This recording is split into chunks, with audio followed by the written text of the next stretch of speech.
Queridos irmãos, graça e paz, mais uma vez eu quero repetir aquele versículo de toda semana, de Levítico, capítulo 23, onde está escrito assim: disse o Senhor a Moisés, fala aos filhos de Israel e dize-lhes, as festas fixas do Senhor que proclamareis serão santas convocações, são estas as minhas festas. Mais uma vez, lembrando que essas festas são do Senhor. Nós já fizemos Páscoa, pães asmos, primícias, Pentecostes, trombetas. Hoje vamos fazer a festa da expiação. E por isso eu convido os irmãos a lerem comigo Levítico 23, versículos 26 a 32. Levítico 23, a partir do versículo 26, onde está escrito assim: disse mais o Senhor a Moisés, mas aos 10 dias do mês 7º será o dia da expiação. Tereis santa convocação e afligireis a vossa alma. Trareis oferta queimada ao Senhor. Nesse mesmo dia, nenhuma obra fareis, porque é dia da expiação, para fazer expiação por vós perante o Senhor vosso Deus. Porque toda alma que nesse dia se não afligir, será eliminada do seu povo. Quem nesse dia fizer alguma obra, a esse eu destruirei do meio do seu povo. Nenhuma obra fareis. É estatuto perpétuo pelas vossas gerações, em todas as vossas moradas. Sábado de descanso solene vos será. Então afligireis a vossa alma. Aos 9 do mês, de uma tarde a outra tarde, celebrareis o vosso sábado. Amém. Meus irmãos, eu gosto de começar lembrando o grande pregador Dwight Moody, que certa vez ele diz, eu tenho que morrer, ou alguém tem que morrer no meu lugar. Se a Bíblia não nos ensina isso, esta verdade, então a Bíblia não está nos ensinando coisa alguma, não é? E é exatamente aí que a expiação em Cristo Jesus entra em ação. É de que alguém tem que morrer no meu lugar para eu não morrer.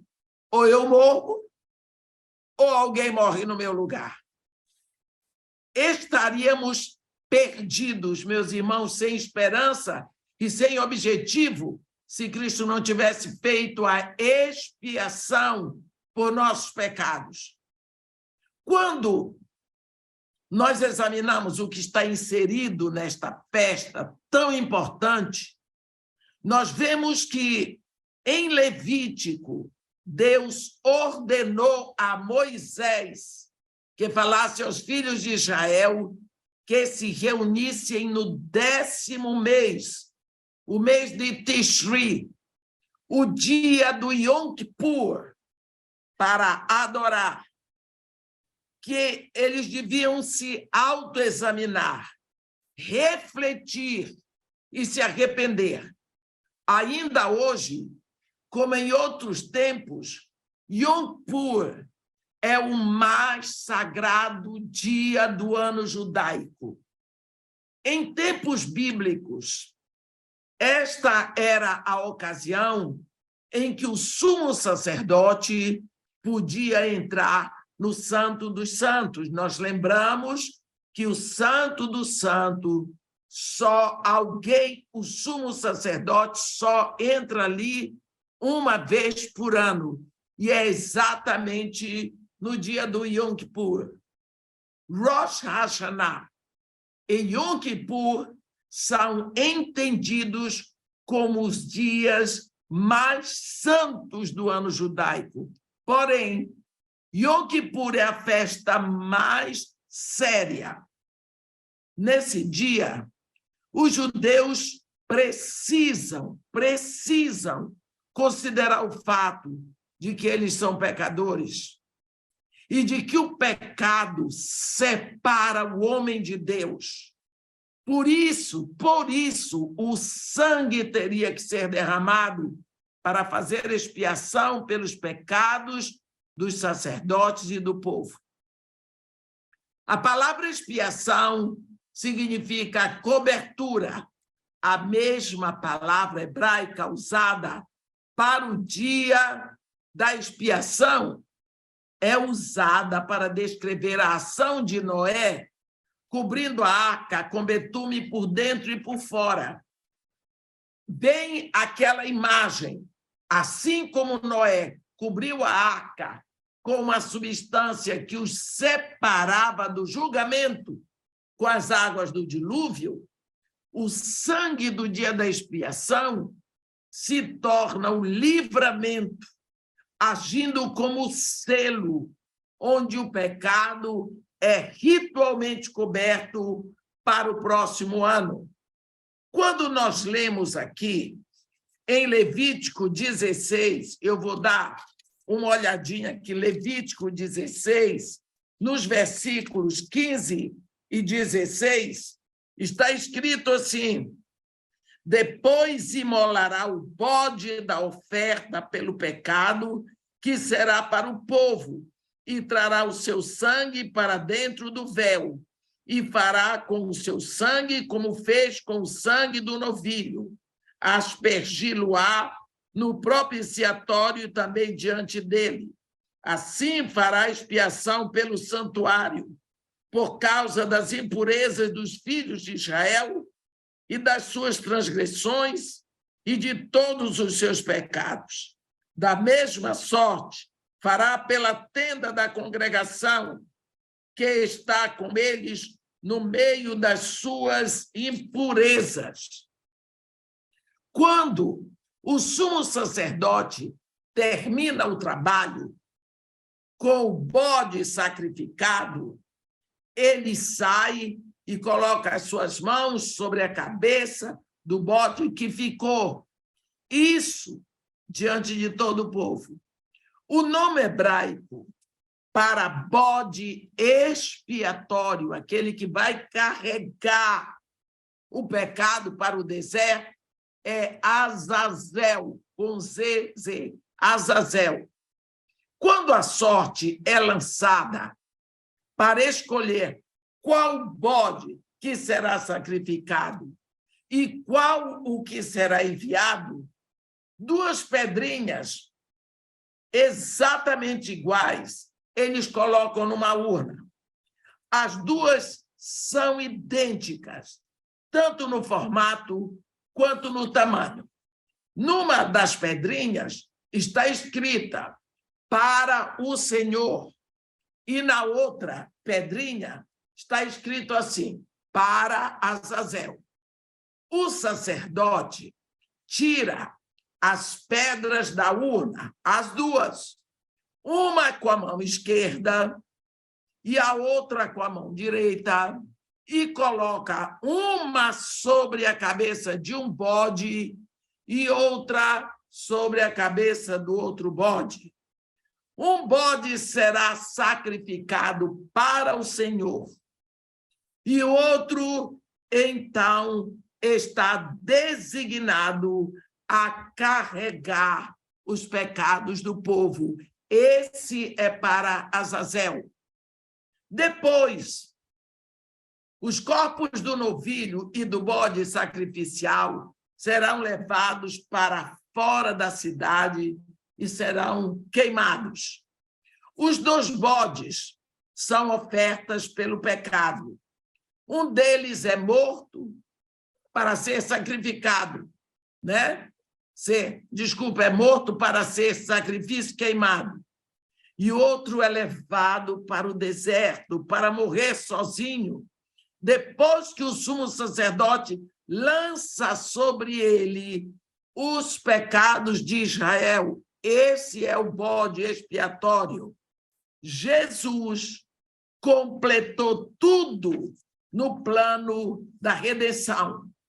Ele foi sacrificado no Calvário e carregou nossos pecados. Nosso sumo sacerdote tomou nossa maldição sobre a sua cabeça. Como está escrito lá em Isaías 53, no versículo 4. Certamente ele tomou sobre si as nossas enfermidades e as nossas dores levou sobre si, e nós o reputávamos por aflito, ferido de Deus e oprimido. Na época, essa é a ordem da festa da expiação. Mas na época do segundo templo, no dia da expiação, o dia da expiação era conhecido como grande dia, ou simplesmente como o dia. Era um dia em que os judeus oravam com afinco para que seus pecados fossem perdoados. Muitas coisas tinham mudado desde o tempo de Moisés. Para começar, precisamos lembrar que o templo não era mais uma tenda como nos dias de Arão, mas também não era aquela linda construção feita por Salomão. O templo de Jerusalém, nos dias de Jesus, era conhecido como o templo de Herodes, porque esse rei, Herodes, ele aumentou e fez melhorias na madeira e nas pedras do templo construído durante o governo de Zorobabel. Lembra direitinho quando o Império Medo-Persa derrotou a Babilônia e se assenhorou de tudo, caiu a Babilônia, sobe o Império Medo-Persa, e Ciro, para fazer a política da boa vizinhança, resolveu, nós estudamos isso quando vimos o livro de Neemias, resolveu ficar de bem com todas as nações que tinham sido escravizadas por Nabucodonosor.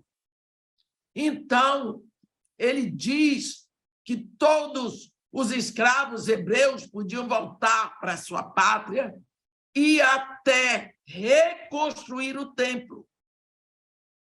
Foi aí que vem Zorobabel para ser governador de Judá.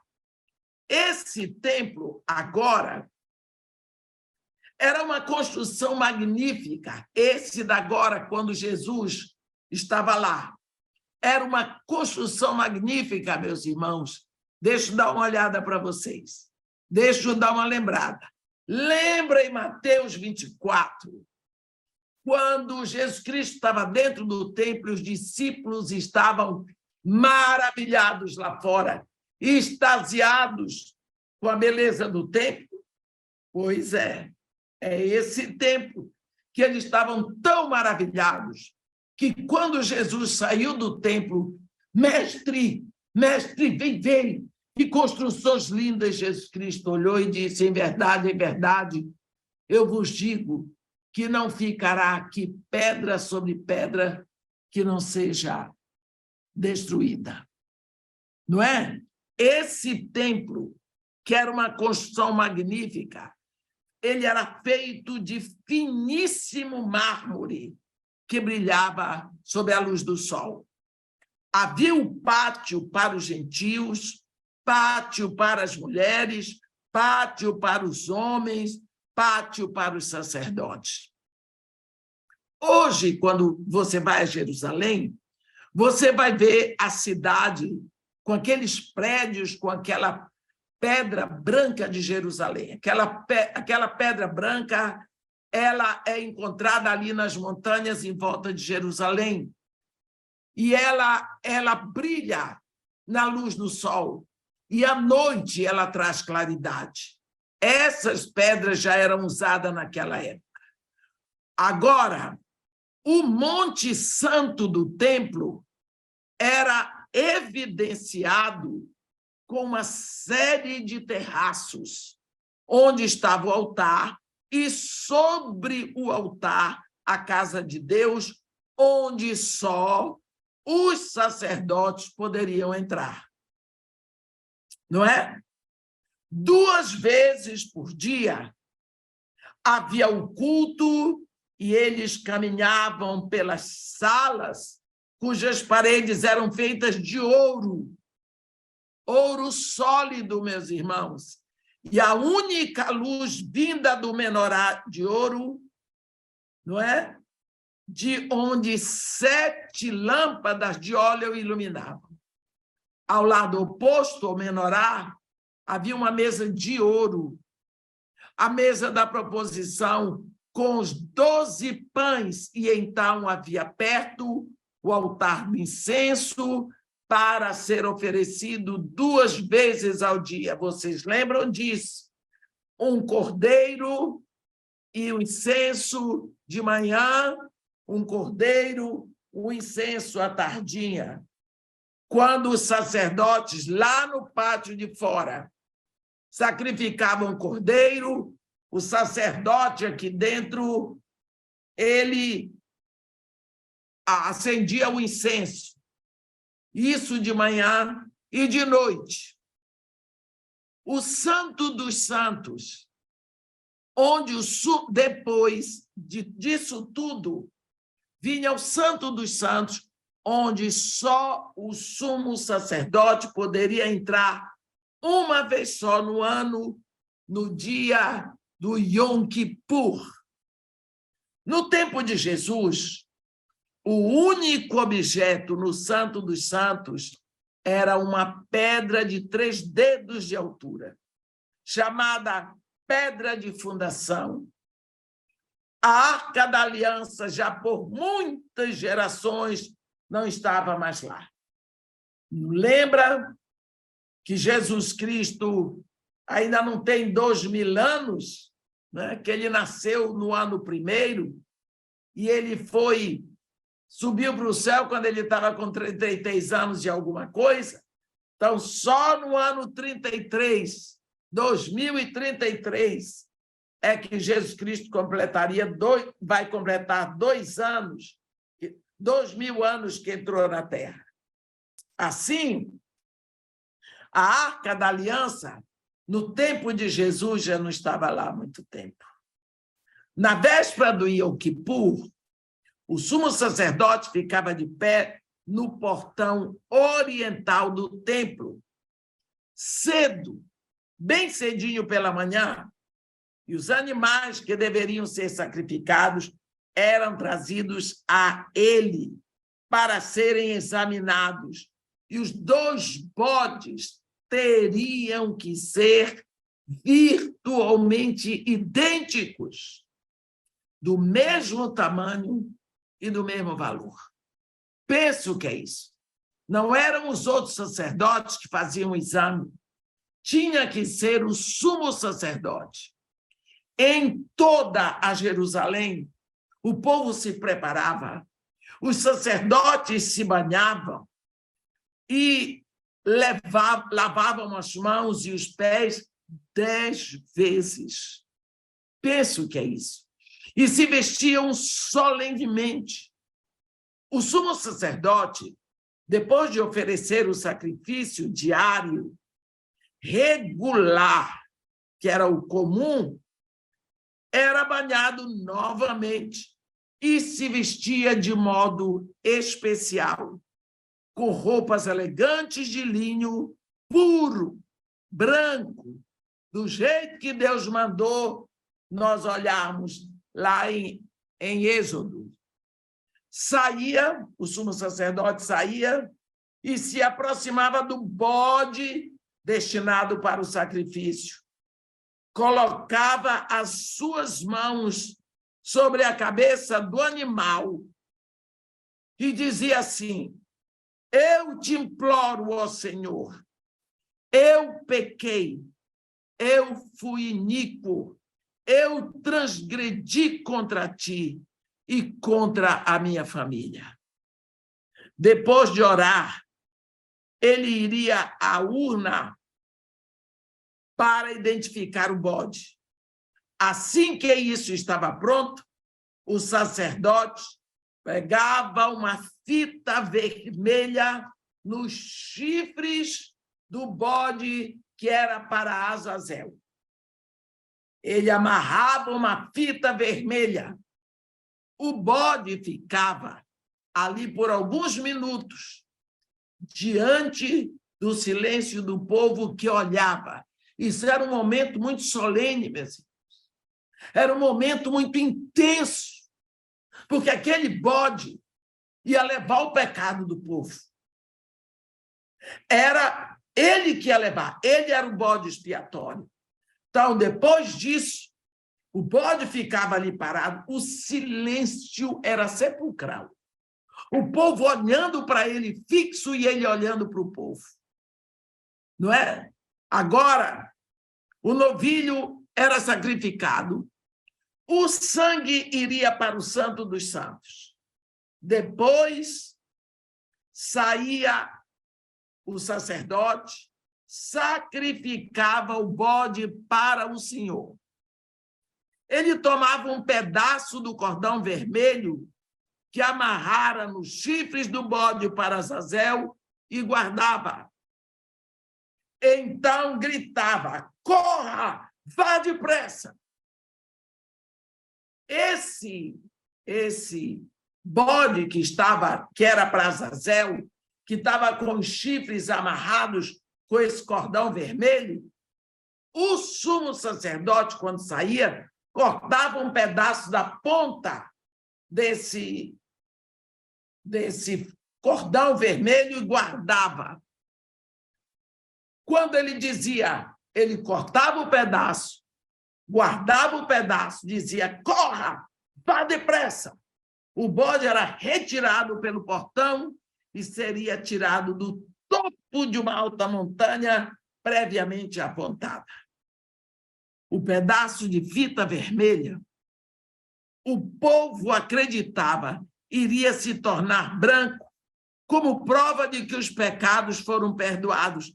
Isso porque o povo lembrava do que está escrito em Isaías, no capítulo 1. Lá em Isaías, no capítulo 1, versículo 18, está escrito aquilo que deu confusão aí outro dia, né? Eu não vou citar o que é, mas todos vocês já sabem a história do branco como a neve, né? Aqui, ó, tá escrito em Isaías 1, no versículo 18: vinde, pois, e arrazoemos, diz o Senhor, ainda que os vossos pecados sejam como a escarlata, eles se tornarão brancos como a neve. Ainda que sejam vermelhos como o carmesim, se tornarão como a lã. Então, por isso, eles acreditavam que aquele pedaço de fita vermelha que o sumo sacerdote guardou, ela ia se tornar branca. Significava que os pecados foram perdoados. Tem muitas histórias a respeito disso, muitas evidências de que o cordão realmente ficou branco, eu não sei. O fato é que as pessoas acreditavam nisso. Agora, quando pensamos em todas essas coisas, nos tempos bíblicos, eles levavam o bode e eles soltavam pelo deserto, afora. E vocês lembram que o deserto, lá em Israel, às vezes a gente pensa em deserto, eu vou falar isso porque a minha irmã esteve comigo ano passado em Israel, ela ficou estupefata de ver que o deserto não é de areia, é de muitas pedras, tem muitas pedras e tem montes de pedras. Então, eles levavam esse bode para o deserto e deixavam lá para morrer. Só que acontece que, com o tempo, as cidades vão aumentando e cada vez o deserto fica mais próximo da cidade. Então, acontece que soltava-se o bode para Azazel no deserto, podia ser encontrado passeando no meio de uma cidade. Então, esse bode teria que morrer. Aí, agora, então, eles passaram a fazer o seguinte: leva-se para uma alta montanha e de lá joga-se ele. Quando chega embaixo, ele já morreu. Não é? Então, por isso, o bode expiatório tem que ser jogado assim. Quando nós lembramos a destruição do templo no ano 70 da era cristã, trouxe o final aos sacrifícios do Yom Kippur e aos seus rituais. Mas o dia da expiação não perdeu seu significado para os judeus. Yom Kippur termina os 10 dias de penitência que começam em Rosh Hashanah. Depois de acenderem as luzes, na véspera de Yom Kippur, os judeus vão à sinagoga para o culto vespertino, todos vestidos em branco, a cor da pureza, e sem usar sapatos de couro, porque o couro é símbolo de guerra. A história de Jonas, o profeta que aprendeu ser impossível fugir de Deus, é lida durante o culto do Yom Kippur. E a adoração continua pela manhã e tarde seguintes, termina ao pôr do sol, quando as luzes se acendem, começa a nova noite e a congregação repete 7 vezes: só o Senhor é Deus, só o Senhor é Deus. Eles repetem 7 vezes ao final do Neilá, que é a oração da conclusão das orações do Yom Kippur. E aí o que acontece? Assim que termina o Neilá, que é essa oração, o shofar é tocado novamente. E esse toque é especial. Existem 3 toques básicos para o povo judeu, associados a dias específicos do ano. Primeiro é a trombeta, que é associada a Pentecostes. Depois tem a última trombeta associada a Rosh Hashanah e a grande trombeta que é associada a Yom Kippur. As pessoas acham, isso é comentário dos judeus e até de alguns cristãos, esse povo que gosta de... Bem, eles dizem que a segunda vinda de Jesus Cristo, quando ele pisará no Monte das Oliveiras, não tem nada a ver com arrebatamento, será na festa de Yom Kippur. Eu não sei como eles descobriram isso, o fato é que eles falam: ele vencerá a batalha de Armagedon por Jerusalém, e Israel, naquele momento, Israel terá sido tirada dos seus olhos a cegueira a respeito do seu Messias, os olhos deles serão abertos, a cegueira será removida e eles serão salvos. Isso eu sei, eu espero e tenho certeza que um dia vai acontecer. Agora, se é no dia de Yom Kippur ou não, isso eu não sei. Daniel, o profeta Daniel, sabia o quão significante o dia da expiação era no plano de Deus para o futuro. Lá, no livro do profeta Daniel, no capítulo 9, no versículo 24, o profeta lembra o significado da sexta festa. A sexta festa é a festa da expiação. A crucificação é o cumprimento da Páscoa. A segunda vinda de Jesus Cristo não se trata de arrebatamento. Essa segunda vinda deve acontecer, então, 2.520 dias, ou 7 anos proféticos de 360 dias, depois que Israel assinar o acordo de 7 anos de paz com o anticristo.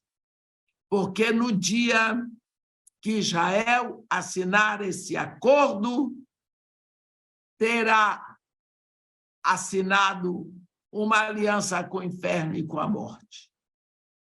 Este homem será a besta, lá de Apocalipse 13, 1, a besta que sai do mar. É a besta produzida pelo mar agitado das nações. Embora Israel pense que ele é o Messias, será apenas o renascimento de um Hitler. Mas seu reinado termina com a vinda de Jesus Cristo para destruí-lo. O amor é o ponto mais alto da festa da expiação. É, sim, a imagem dupla dos 2 bodes, o bode sacrificial e o bode expiatório, apontam todos 2 para Jesus e seu sacrifício perfeito. Porque Jesus Cristo, ele é que abre a entrada para nós para o culto diante do Pai. Não é? Ele nos torna sacerdotes, cujo culto vai diante de Deus. Nós somos sacerdócio santo, a fim de ministrarmos sacrifícios espirituais agradáveis a Deus através de Jesus Cristo. E ele também é o nosso bode expiatório, porque fora de Jerusalém ele morreu a nossa morte. Até a vinda de Jesus, os pecados eram cobertos temporariamente, sob a cobertura do sangue. Por 1 ano, era válido por 1 ano. Todos os anos eles tinham que renovar. Mandar um bode sacrificial e um bode expiatório para Azazel. Um bode para o Senhor, um bode para Azazel. Por isso, os pecados eram apenas cobertos por 1 ano. Então, era temporário. Quando Jesus veio, ele não cobriu, ele não escondeu, o pecado foi tirado de uma vez por todas. Nós lemos lá, na carta aos Hebreus, no capítulo 9, versículo 12, e não por meio de sangue de bodes e de bezerros, mas pelo seu próprio sangue, entrou no Santo dos Santos, uma vez por todas, tendo obtido eterna redenção. Não é temporária, é eterna. Lá, nós lembramos da palavra que Deus dá por boca do profeta Malaquias: não continuarei a aceitar oferta alguma das vossas mãos, porque desde o Oriente até o Ocidente será oferecida uma oblação, um sacrifício puro no meu nome. Então, ali, já desde o Antigo Testamento, Deus estava anunciando que todos aqueles rios de sangue que eram derramados no Antigo Testamento apontavam para o único sangue.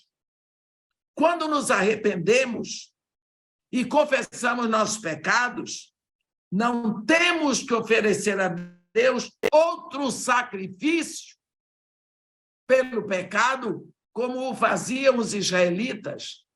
Apenas apelamos para o sacrifício único e suficiente de Jesus. Yom Kippur nos lembra que a igreja deveria estar pregando arrependimento com intensidades antes que seja arrebatada. A última palavra de Jesus para a igreja é arrependimento para o cancelamento dos pecados. Quando Jesus dita para João as 7 cartas para as igrejas, 5 mensagens são sobre arrependimento. Arrependimento, meus irmãos, é mudança de mente, de modo de pensar. Vemos no Salmo 51 que o rei Davi, depois de cometer adultério e assassinato, clamou a Deus por perdão, e depois da confissão, nós vemos o profeta Natã dizer a ele, lá em 2 Samuel 12, no versículo 13, também o Senhor te perdoou o teu pecado, não morrerás. A igreja tem negligenciado a pregação do arrependimento. A festa da expiação aponta para a necessidade de arrependimento, para o valor que nós precisamos dar ao sacrifício feito lá na cruz. Ora, se Deus manda com tanta intensidade que o povo venha a se afligir, que o povo venha a se arrepender, que o povo venha a buscar, então por que nós não precisamos? Hoje em dia nós vemos uma igreja mais preocupada com eventos, não é? Pregar prosperidade, pregar o bem-estar. Mas quando é que a igreja está nos chamando para um momento de arrependimento? Quando? Se Deus estabeleceu uma época para isso, por que será que os israelitas precisavam e nós não precisamos? Talvez você está me ouvindo e você pensa assim, mas irmã, quando eu me rendi a Jesus Cristo, eu me arrependi. Sim, eu acredito. Você se rendeu a Jesus Cristo, você se arrependeu dos seus pecados, Jesus Cristo lhe fez filho de Deus, você é filho de Deus, sim, perdoado, tudo mais. Mas o quem lhe disse que por isso você deixou de ser pecador? Não. Lembra de Mefibosete, lá 1 Samuel 9, quando a Bíblia diz que Mefibosete, no versículo 3, diz que ele morava na casa de Maquir, filho de Amiel, em Lodebar. No versículo 13, está escrito, morava Mefibosete em Jerusalém, porque se alimentava à mesa do rei e ele era coxo de ambos os pés. Agora, ele era filho do rei, ele se alimentava à mesa do rei, ele morava em Jerusalém, mas os pés dele eram coxos. Você e eu e todos nós nos rendemos a Jesus Cristo, nós estamos salvos, nós somos filhos de Deus, nós temos o Espírito Santo, mas ainda somos pecadores. Lembra quando Jesus Cristo estava na mesa com seus discípulos e ele, de uma hora para outra, teve um insight assim. E João diz, sabendo Jesus que todas as coisas o Pai colocou em suas mãos e que ele viera do Pai e que ele voltava para o Pai, olha o que aconteceu com Jesus ali. Ele pensou, Eu sou o Senhor dos céus e da terra. O Pai me deu todas as coisas. Eu conheço a minha origem, Deus. Eu conheço o meu destino, Deus. Conhecedor de tudo isso, ele levantou da mesa, tirou a capa de cima, pegou uma bacia, uma toalha e foi lavar os pés dos discípulos. Quando chegou na vez de Pedro, Pedro disse para ele: Senhor, nunca me lavarás os pés. Nunca. Jesus olhou para Pedro e disse: Pedro, se eu não te lavar, tu não tens parte comigo. Pedro disse: então, tudo bem, lava a cabeça, lava os pés, lava a mão. Ele pegou e disse: não. Quem já se banhou, olha essa palavra de Jesus Cristo, aqui em João, no capítulo 13. Quem já se banhou não precisa lavar, senão os pés. Quanto mais está todo limpo. Olhe bem, capítulo 13 de João, versículo 10. Quem já se banhou não necessita de lavar senão os pés. Quanto mais está todo limpo. Significa que você já foi banhado pelo arrependimento, pela confissão. No dia em que você se rendeu a Jesus Cristo, houve o banho, você foi lavado. Mas é Jesus que diz: cuidado com os pés, porque se você tomou banho, você inadvertidamente corre para o jardim da sua casa, entra, pronto, agora está com o pé sujo. Você vai tomar banho todo de novo? Não, lava só os pés. É isso que a Bíblia está dizendo.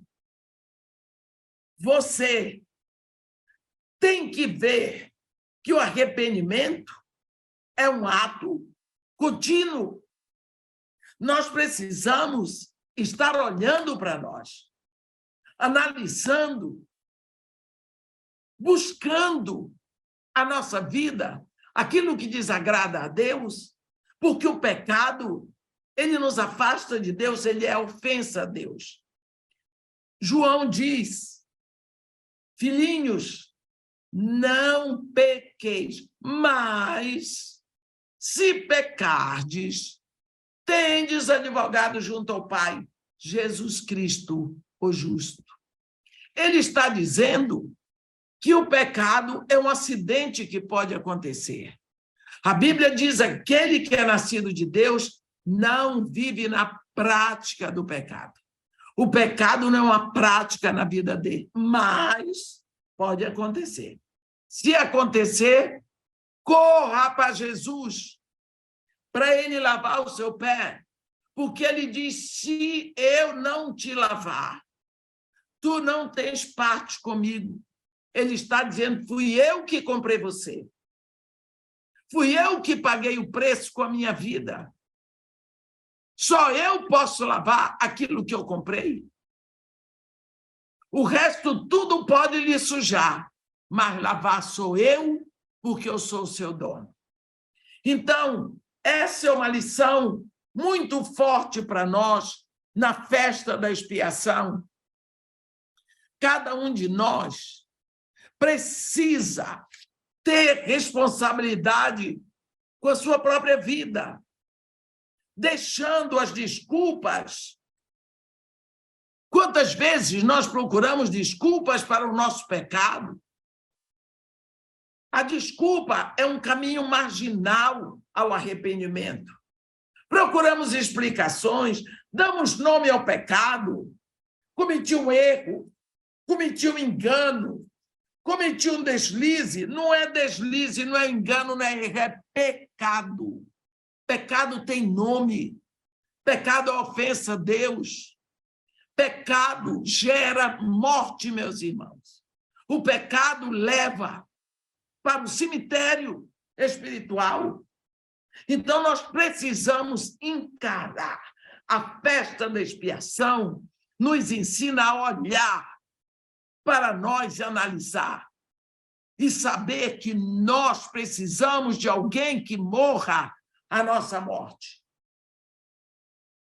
Se existe hoje, meu irmão, minha irmã que está me ouvindo, se existe hoje na nossa vida algum hábito pecaminoso, hábito, porque tem pecados que viram hábitos, de uma hora para outra, eles perdem o choque primeiro que dão. De tanto repetir o pecado, eles se tornam costumeiros e, às vezes, até necessários. Precisamos. A nossa mente vai ficando cauterizada, calejada. Sabe quando você tem um calo no dedo, que você passa ali alguma coisa, já não dói muito, porque está calejado? É assim o pecado, ele vai se tornando costumeiro e depois já não dói mais. Meu irmão, minha irmã que está me ouvindo, se existe na sua vida um pecado, um hábito pecaminoso, é preciso, com urgência, encarar de frente. É preciso que você olhe para esse pecado, saiba que isso gera morte. E você precisa buscar a expiação que já foi feita lá na cruz do Calvário, no sangue do Filho de Deus. Quando estudamos a festa da expiação, aprendemos a necessidade. Deus estava ensinando para aquele povo que precisava uma vida a ser tirada para que nós pudéssemos ficar vivos. Enfim, Deus mandou seu Filho para ser a expiação por todos nós. Só precisamos chegar a Ele. E a Bíblia diz, se confessarmos os nossos pecados, Ele é fiel e justo para nos perdoar de todo o pecado e nos limpar de toda imundície, de toda injustiça. Amém?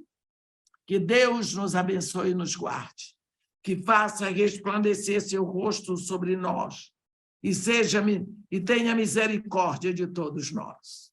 Amém. Amém. Deus abençoe, doutora Edmé. Queria dar a oportunidade, se alguém tem alguma pergunta para fazer. Ok, tem uma pergunta aqui, pastor. A pergunta é a seguinte: o que quer dizer Azazel e por que esse nome? Olha, esse é um nome hebraico. E Azazel, muitas pessoas dizem muita coisa, mas, em suma, todos chegam assim e dizem para o inferno. Uhum. Não é? Esse Azazel aí. Ok. Mais alguém? Eu, Carlos. Seja bem-vindo, Carlos. Fique à vontade. Paz, minha irmã. Paz seja convosco. Amém. Missionária, eu gostaria de saber da senhora. A senhora falou que na arca tinha uma pedra de 3 dedos. Não, 3 dedos, ela fica acima. É o que ficou, mas é agora, ultimamente, desculpa, era no templo de Herodes. Isso. Já não tinha mais a Arca da Aliança, já não tinha mais nada do templo de Moisés. Não é? Hein? As tábuas da lei, né? Que ficava na Nada, arca. isso tudo desapareceu, porque dentro da arca tinha o pote com maná, tinha a vara de Arão e tinha as tábuas.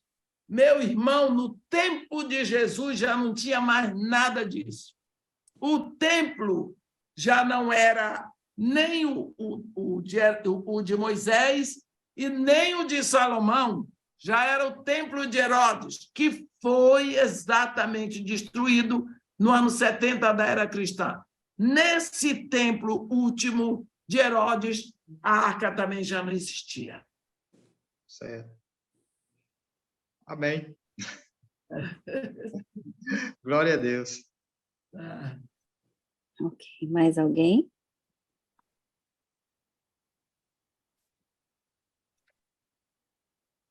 Não? Eu creio que essas são as perguntas, doutor Edmé. Semana que vem, nós vamos completar o nosso estudo sobre as festas do Senhor, fazendo a festa dos tabernáculos, que é a última das festas de colheita, né? Sim. Uhum. E daí, logo depois, a gente daí já começa Maturidade, se Deus quiser. maturidade, se Deus quiser. É a Amém. carta a Tiago. Tiago, isso mesmo.